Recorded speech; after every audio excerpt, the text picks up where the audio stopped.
Hello friends, ओसो coding के channel पर आपका हार्दिक स्वागत है। जावा 8 टू 17 न्यू फीचर की सीरीज में आज हम बात कर रहे हैं एक बहुत इंपॉर्टेंट इंटरफेस की, and that is function interface. अब ये फंक्शन इंटरफेस कहाँ अवेलेबल है? तो ये स्टैंडर्ड इंटरफेस है जो Java dot यूटिल dot function package का पार्ट है। मैंने लास्ट लेक्चर में डिस्कस किया था कि फंक्शन पैकेज की यूटिलिटी क्या है, किस तरह के मेन इंटरफेसेस यहाँ पर अवेलेबल होंगे। उसमें से एक बड़ा इंपॉर्टेंट इंटरफेस आज हम यहाँ पर डिस्कस कर रहे हैं। इस इंटरफेस का आगे जाके बड़ा इंपॉर्टेंट रोल है जब हम कलेक्शन फ्रेमवर्क में काम करेंगे, स्ट्रीम एपीआई में काम करेंगे। मतलब जब मॉडर्न जावा प्रैक्टिसेस को आप एडॉप्ट करोगे, सॉफ्टवेयर डेवलपमेंट में काम करोगे, तो ये एक ऐसा फंक्शनल इंटरफेस है जो आपको मेजॉरिटी ऑफ प्लेसेस पर डेटा को मैप करने में इम्पॉर्टेंट रोल प्ले करेगा। मतलब जब मैं स्ट्रीम एपीआई पढ़ूंगा और मुझे रिक्वायरमेंट होगी कि ये पूरा कंटेनर है, उसके डेटा को डबल कर दो, ट्रिपल कर दो, स्पेसिफिक वैल्यू से उसको मॉड ले लो, हर स्पेसिफिक फंक्शन हर स्पेसिफिक वैल्यू के साथ हम मैप कर पाएंगे। तो ये फंक्शन इंटरफेस का पावर क्या होगा? ये आगे जाके मैपिंग रिलेटेड ऑपरेशंस में हमें सपोर्ट देगा। मतलब जावा में वो सारे स्पेशल केसेस जब हम बड़े कंटेनर पे, बड़ा डेटा सेट पे काम करेंगे और हम चाहेंगे कि चेन ऑफ ऑपरेशन अप्लाई करें, एक साथ में 2 या 3 ऑपरेशन अप्लाई कर पाऊँ और फंक्शनल प्रोग्रामिंग के कॉन्सेप्ट को इम्प्लीमेंट कर पाऊँ, तो इन केसेस में हम यहाँ पर फंक्शन इंटरफेस के रोल को समझेंगे। तो दोस्तों ये बड़ी इंपॉर्टेंट बात है, बड़ा इंपॉर्टेंट कॉन्सेप्ट है। हम पहले यहाँ पे कॉन्सेप्ट डिस्कस करेंगे फंक्शन, फिर इसका जो सेकेंड ऑप्शन है बाय फंक्शन, उसको भी यहाँ पर हम डिस्कस करेंगे और फिर इनको प्रैक्टिकली भी समझेंगे कि हम कैसे यूज़ करते हैं। हमने बात की कि जितने भी स्पेसिफिक इंटरफेस हैं जो Java dot यूटिल dot function package में, ये सारे फंक्शनल इंटरफेस हैं। और फंक्शनल इंटरफेस का मतलब क्या हो गया? They all will have one abstract method. सब में एक ही एब्स्ट्रैक्ट मेथड होगी जो कि लेमड़ा फंक्शन के लिए टारगेट है हमारे लिए। मतलब हम चाहेंगे तो उसका इम्प्लीमेंटेशन लेमड़ा से भी दे सकते हैं अपन। ये इसका पावर है। मतलब ये इस टाइप के जितने इंटरफेसेस आगे आप पढ़ोगे, सारे के सारे फंक्शनल इंटरफेस होंगे। यहाँ पर एक मेथड आपको एब्स्ट्रैक्ट मिलेगी, बाकी डिफ़ॉल्ट और स्टैटिक मेथड भी अवेलेबल हो सकती है। क्लियर? वो भी उसका पार्ट हो सकती है। यहाँ पर देखते हैं अब क्या कॉन्सेप्ट है इसका। सिंपल है, बहुत आसान है, सिंपल सिंपल फंक्शन है। ये जरूर दिमाग में रखना है कि ये जो फंक्शन है अप्लाई, ये अप्लाई एक सिंगल एब्स्ट्रैक्ट मेथड है। इसके अलावा इसमें एक डिफ़ॉल्ट मेथड है एट देन। मतलब अगर मुझे इसको अप्लाई करना हो और एंड देन उसके बाद मुझे फिर से फंक्शन अप्लाई करना हो, ऐसे अगर आपने 2 फंक्शन बना दिए, 2 फंक्शन को एक के बाद एक इम्प्लीमेंट करना हो, तो इस टाइप की यूटिलिटी इसके साथ आपको बनी हुई मिलेगी। एक आपको फंक्शन इंटरफेस मिलेगा सिंगल। इस फंक्शन इंटरफेस में यहाँ पर सिंगल एब्स्ट्रैक्ट मेथड है। अगर एडिशनल मेथड होंगी तो वो डिफ़ॉल्ट या स्टैटिक मेथड होंगी। क्लियर? यहाँ पर एंड देन नाम की एक मेथड और मिलेगी आगे, जिसको हम सीरीज ऑफ फंक्शन अप्लाई करने में यूज़ कर पाएंगे। मतलब मैंने अगर 2 या 3 फंक्शन बना लिए और उनकी मेथड को इम्प्लीमेंट करके रख दिया, रेडी कर दिया, अब मैं चाहता हूँ चेन ऑफ ऑपरेशन इम्प्लीमेंट कर लूँ, तो ये काम भी इसके साथ हम कर पाएंगे। तो आसान है, कोई बड़ा डिफ़िकल्ट नहीं। आप देखोगे हम लोग बड़े सिंपल एग्जांपल के साथ इस कॉन्सेप्ट को समझेंगे। यहाँ पर क्या होता है ये? So this has one function apply. ये भी एक फंक्शन इंटरफेस है जिसमें एक फंक्शन है अप्लाई, ये वाला, and it takes one input parameter as T and return the value as R. हो सकता है कि प्रोसेसिंग के बाद रिजल्ट टाइप चेंज हो जाए। जो वैल्यू आपने दी है, हो सकता है उसको आगे कोई और फार्मूले से आप प्रोसेस कर रहे हो और फाइनल रिजल्ट किसी और टाइप का जनरेट हो रहा है। और हो सकता है मैं स्ट्रिंग दे रहा हूँ, उसकी लेंथ इंटीजर रिटर्न कर रहा हूँ, कोई डेटा इंटीजर में दे रहा हूँ, रिजल्ट उसका कुछ डबल में जनरेट हो रहा हो, कुछ एरिया प्रोसेस करना हो। तो ऐसा हर वैल्यू पर कुछ ना कुछ मुझे ऑपरेट करने की प्रोसेस मिलेगी। अभी मैं यहाँ सिंगल फंक्शन को ट्राई कर रहा हूँ, आगे जाके ये पूरे कंटेनर पे, पूरे कलेक्शन पे अप्लाई होगा। स्ट्रीम एपीआई के साथ इसको इम्प्लीमेंट कर पाएंगे हम लोग। आगे एक मैप फंक्शन मिलेगा, मैप। मैप फंक्शन में इसी पर्टिकुलर इंटरफेस का यूज़ होता है। तो जब वहाँ पर आपको फंक्शन दिखेगा ना, तो मैं याद दिलाऊंगा कि ये हमने फंक्शन इंटरफेस पढ़ा हुआ है और इसकी अप्लाई मेथड यहाँ पर इम्प्लीमेंटेड है, उसको मुझे सीधे सीधे यूज़ करना रहेगा आने वाली प्रोग्रामिंग सिचुएशन में। तो छोटा सा काम है, सिंपल सा, फंक्शन इंटरफेस, फंक्शनल इंटरफेस है। अच्छा, नाम में एफ कैपिटल है और फंक्शन पैकेज मतलब एफ स्मॉल है, ये पॉइंट क्लियर होना चाहिए। यूटिल डॉट फंक्शन, वहाँ पर एफ स्मॉल है, that is a package name, और एफ कैपिटल रहती है फंक्शन नेम। जब कुछ भी तरह का फंक्शन आपको रेडी करना हो, प्रोसेस इंप्लीमेंट करना हो, बना के रख दो, and we can apply this chain of functions. 2 बना लो, 3 बना लो, उसको चेन के रूप में इंप्लीमेंट कर लो, आप सब कुछ कर पाएंगे अपन। तो पासिंग पैरामीटर टी टाइप का है। अप्लाई फंक्शन जब ओवरराइड होगा, इंप्लीमेंट होगा, तो वो किसी और टाइप की वैल्यू भी रिटर्न कर सकता है, सिमिलर टाइप की भी कर सकता है, दैट डिपेंड्स कि हमारा रिक्वायरमेंट क्या है। तो टी और आर जो है अलग अलग टाइप हो सकते हैं, जैसे इंटीजर, फ्लोट, डबल, स्ट्रिंग, ये कोई भी टाइप के हो सकते हैं। ऐसे ही फंक्शन जब मैं चेन में अप्लाई कर रहा हूँ, तो हम चाहेंगे तो इसको बाय फंक्शन के रूप में भी एक साथ इम्प्लीमेंट कर सकते हैं। तो बाय फंक्शन का थॉट क्या होता है, ये सेम है, बस यहाँ पर पैरामीटर बढ़ जाएंगे, बस 2 पैरामीटर पास करेंगे टी और U, and result will be of type R. ये डिफरेंसेस हैं। अगर मुझे 2 फंक्शन एक साथ बनाना हो, इम्प्लीमेंट करना हो, तो अप्लाई में 2 टाइप का डेटा दे दो, अलग अलग प्रोसेस इम्प्लीमेंट कर दो। तो बाय फंक्शन में कोई सिमेंटिक, कोई कॉन्सेप्ट चेंज नहीं होगा, सिर्फ क्या चीज़ चेंज होगी, सिर्फ नंबर ऑफ पैरामीटर्स। तो ये ध्यान रखना है कि this is also as one function apply, एक ही फंक्शन है इसमें अप्लाई एब्स्ट्रैक्ट मेथड।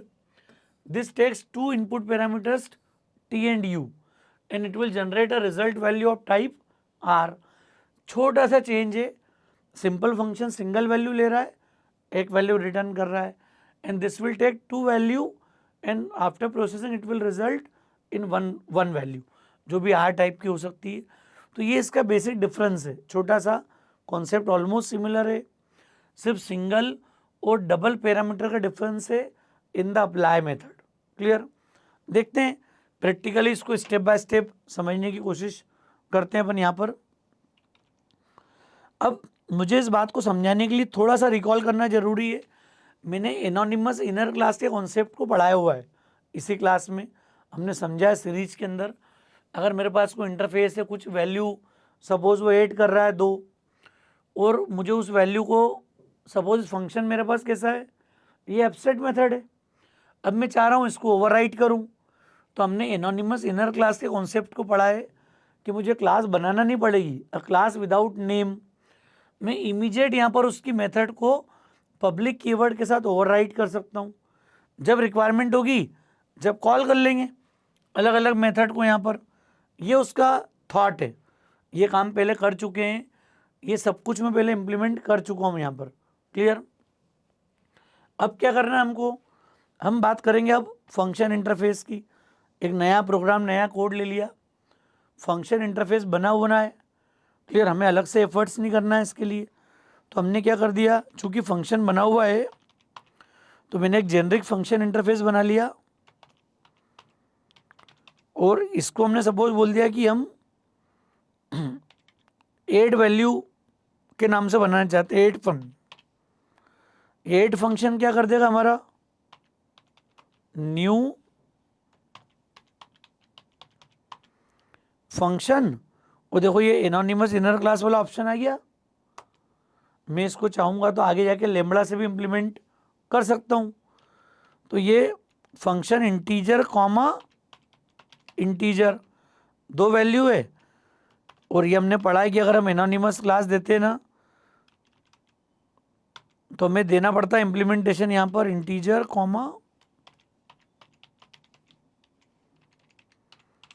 अब क्या है मेथड हो जाएगी यहाँ पर, मैं चाह रहा हूँ ऐड फंक्शन हो जाए, जिसको मैं कुछ वैल्यू दूँ तो वो उसको 5 से मल्टीप्लाई करके या ऐड करके दे दे, 50 ऐड करके दे दे। तो हमने बना लिया पब्लिक, टाइप क्या इंटीजर है, मेथड का नाम क्या हमारी अप्लाई, डेटा किस टाइप का आ गया, इंटीजर टाइप का, नंबर बोल दिया हमने इसको यहां पर, और क्या रिटर्न कर दें हम, रिटर्न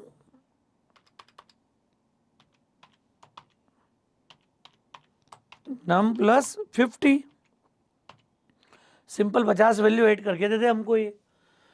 छोटा सा फंक्शन है, कोई बड़ा काम नहीं करा मैंने यहाँ पर, एक छोटा सा फंक्शन दे दिया। चूंकि अभी दोनों इंटीजर हैं, मुझे वैल्यू इंटीजर पास करना है, एंड आफ्टर प्रोसेसिंग वो इंटीजर रिटर्न कर दे।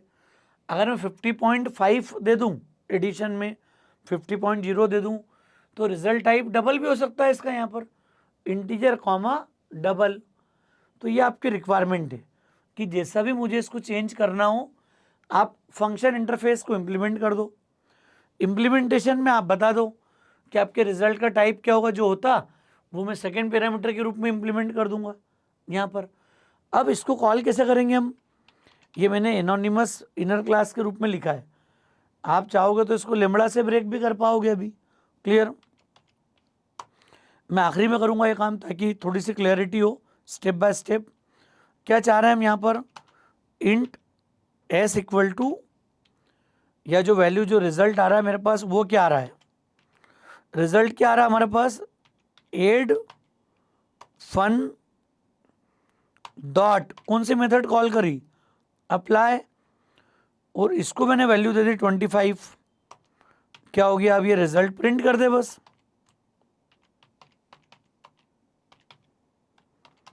देखो कोई बहुत बड़ा काम कर दिया कि हमने यहाँ पर ये रिजल्ट मैंने प्रिंट कर दिया, छोटा सा काम है। फंक्शन इंटरफेस मैंने इंप्लीमेंट किया, चूंकि इंटरफेस बना बनाया है। मैं देखो इसको अगर आप देखना चाहते हो तो मैं ओपन कर लेता हूँ यहाँ पे फंक्शन इंटरफेस को। कितनी मेथड देखिए आपको, एक तो डिफ़ॉल्ट बनी हुई कंपोज, क्लियर, एंड देन इसको यूज़ करेंगे अपन अगर मुझे दो फंक्शन एक साथ इंप्लीमेंट करना हो। क्लियर, तो ये स्टैटिक जो मेथड है बनी हुई आइडेंटिटी, एंड देन और कंपोज, ये तीन मेथड हमारे पास बनी हुई रेडी है। और एक मेथड यहाँ पे कैसी है, एब्स्ट्रैक्ट, जिसको अभी हमने इम्प्लीमेंट करा।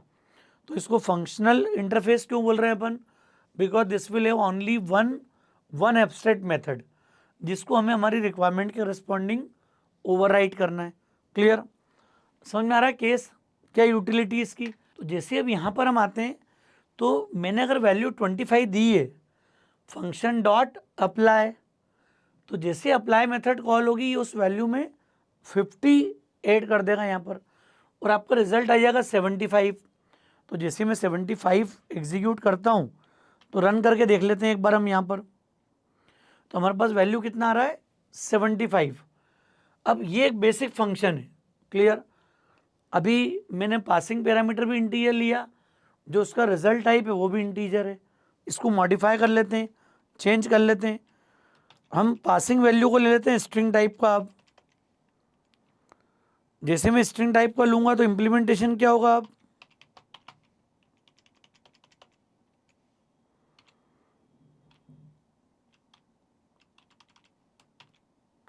और ये वैल्यू इंटीजर टाइप की रिटर्न होगी। अरे एक हमने स्ट्रिंग दे दिया, सेकेंड वैल्यू क्या ले लिए, अब यहाँ पर जो वैल्यू पास होगी वो क्या हो गई, स्ट्रिंग। हमने इसको str बोल दिया, और मैंने रिटर्न कर दिया str डॉट लेंथ।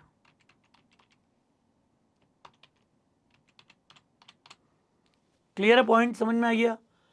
अरे अब मेरा फंक्शन मॉडिफाई हो गया, क्या मॉडिफाई कर दिया, अब मैं एक स्ट्रिंग पास करूंगा यहाँ पर, एंड दिस स्ट्रिंग का जो लेंथ होगा that will be return to the calling place. तो यहाँ पर अब क्या चेंज आ जाएगा वैल्यू में, ये जो अप्लाई में डेटा भेज रहा हूँ मैं, ये हमने बोल दिया ओसोप कोडिंग। अब ये रिजल्ट क्या आ जाना चाहिए, इसकी लेंथ आ जाना चाहिए वैल्यू, ओसोप कोडिंग का लेंथ कितना है, 10। तो ये 10 हमको रिजल्ट के रूप में मिल जाना चाहिए यहाँ पर। अब जब इसको रन करेंगे हम देखेंगे कि जो वैल्यू आ रही है वो कितनी आ रही है, 10। मतलब फंक्शन में हमने स्टेप बाय स्टेप चेंज कर दिया। क्लियर, कॉन्सेप्ट समझ में आ रहा है? क्या करा, ये मेरा ऐड फंक्शन है, इसको नाम बदल के फंक्शन 1 बोल देंगे तो ये लेंथ रिटर्न कर देगा। फंक्शन 2 क्या कर दे, जो लेंथ आ रही उसमें 3 से मल्टीप्लाई कर दे, वो 5 से मल्टीप्लाई कर दे, डबल कर दे वैल्यू को। तो मल्टीपल फंक्शन भी मैं एक साथ अप्लाई कर सकता हूँ यहाँ पर। तो इसको मैंने नाम सपोज दे दिया अब फंक्शन 1, और मैं ऐसा कि ऐसा एक फंक्शन बना लूँ और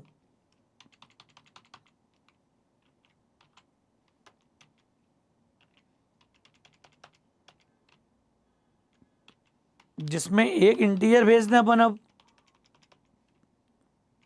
इसको नाम दे दें फंक्शन 2,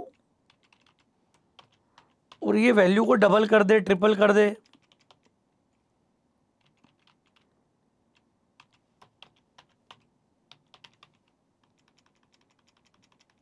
इसको वापस दे दिया हमने कोई नंबर,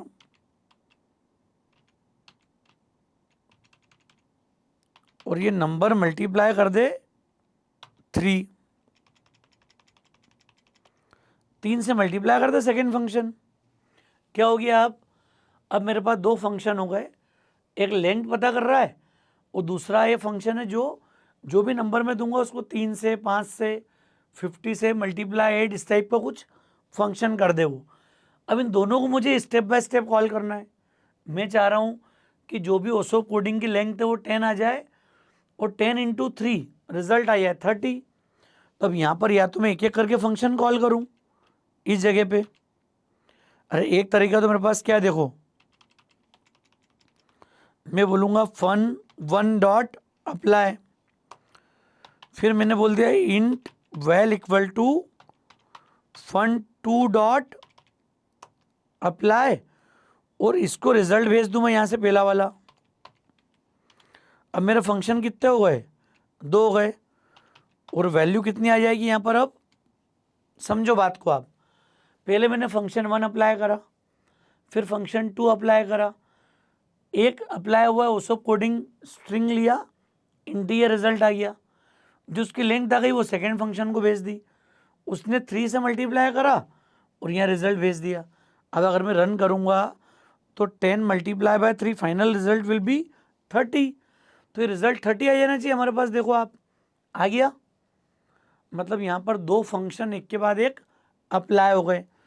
अगर मैं चाहूँ कि इसको दो अलग अलग कॉलिंग नहीं लूँ, एक ही अप्लाई से रिजल्ट आ जाए, तो इसके लिए जो चेन ऑफ ऑपरेशन है वो डिफ़ॉल्ट मेथड हमने देखी थी एट देन, सेम काम में कर सकता हूँ डॉट एड देन। दिखा, ये फंक्शन हमने देखा था, याद करो, क्लियर है।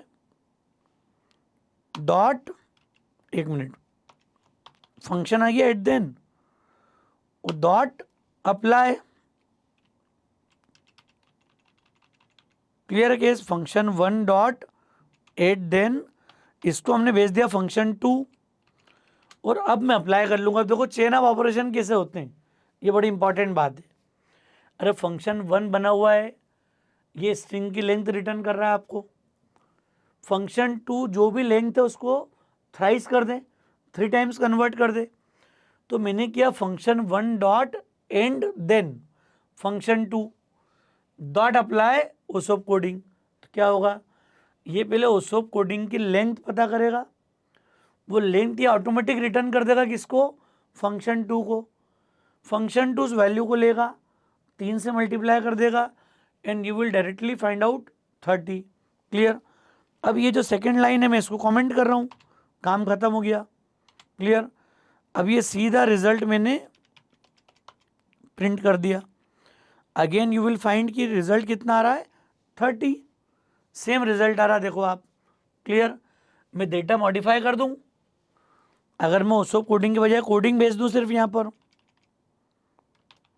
कोडिंग भेजा 6 कैरेक्टर का है, तो ये 6 लेंथ रिटर्न करे, फिर 6 multiply by 3, chain of operation.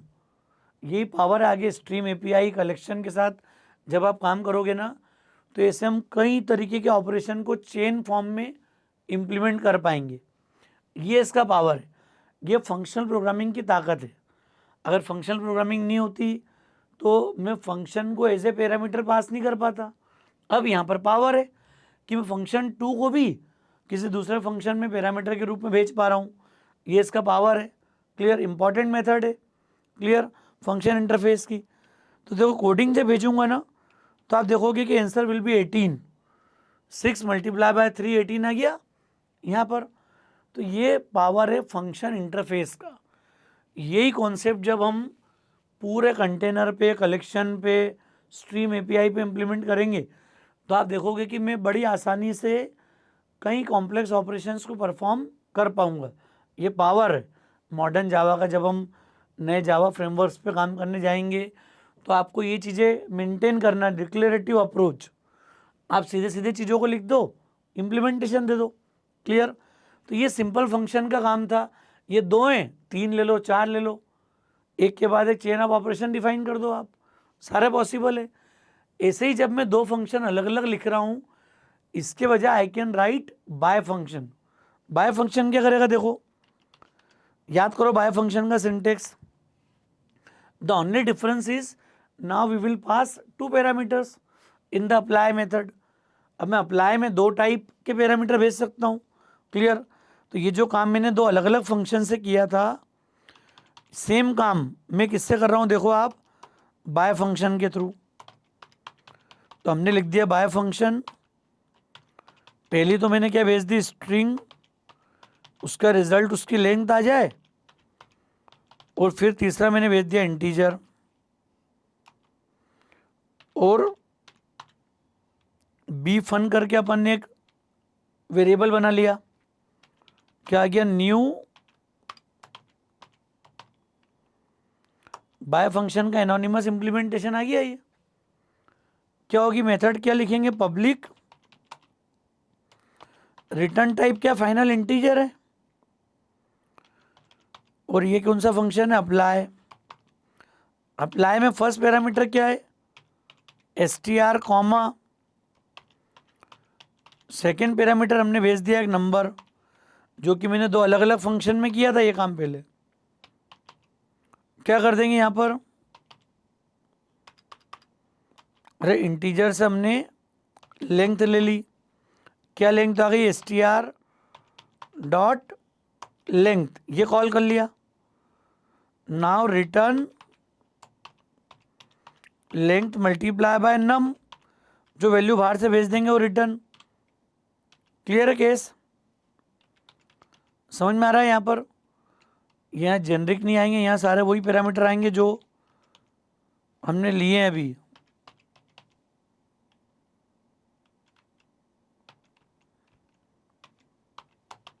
Integer comma,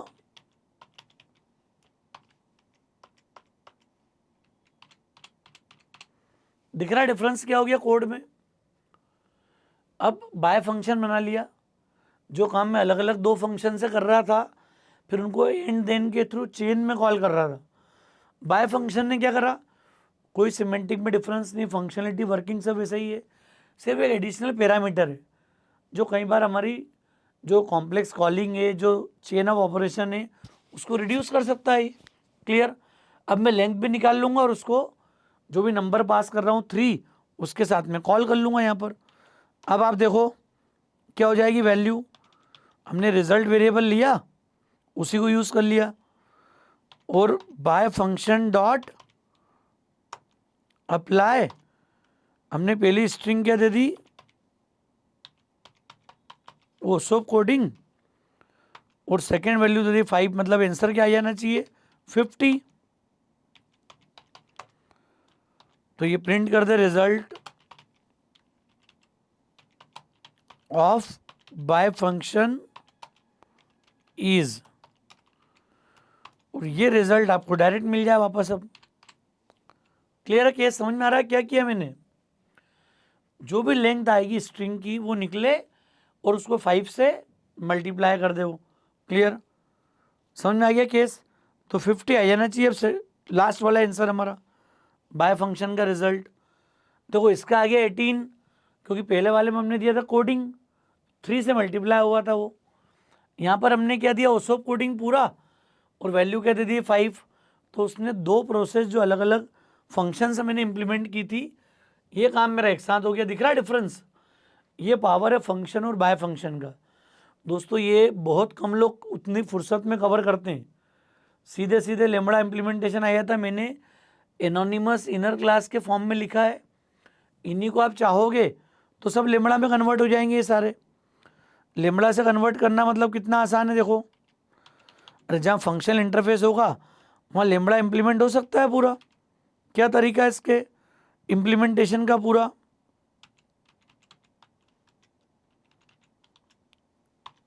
arrow और रिटर्न कीवर्ड की भी नीड नहीं हमको यहाँ पर, सीधे str.length ये फंक्शन रिड्यूस हो गया। देखो आप वही रिजल्ट आएगा सेम। फंक्शन 2 को भी हम हटा रहे हैं, इसको भी लेमड़ा से हमने इंप्लीमेंट कर दिया। यहाँ पर नंबर मल्टीप्लाई बाय 3, कोड कितना छोटा हो गया दिख रहा है अब। अब ये 2 फंक्शन इंटरफेस आ गए हमारे पास, एक एक लाइन में क्लासेस इंप्लीमेंट हो गई। लेमड़ा ने पूरे कॉन्सेप्ट को रिड्यूस कर दिया। तो ये str arrow str.length function 1, function 2 number arrow number multiply by 3। Clear? अब जब कॉल करोगे आप तो देखोगे रिजल्ट वही आ रहा है। बाय फंक्शन को भी हटा देता हूं मैं यहां पर।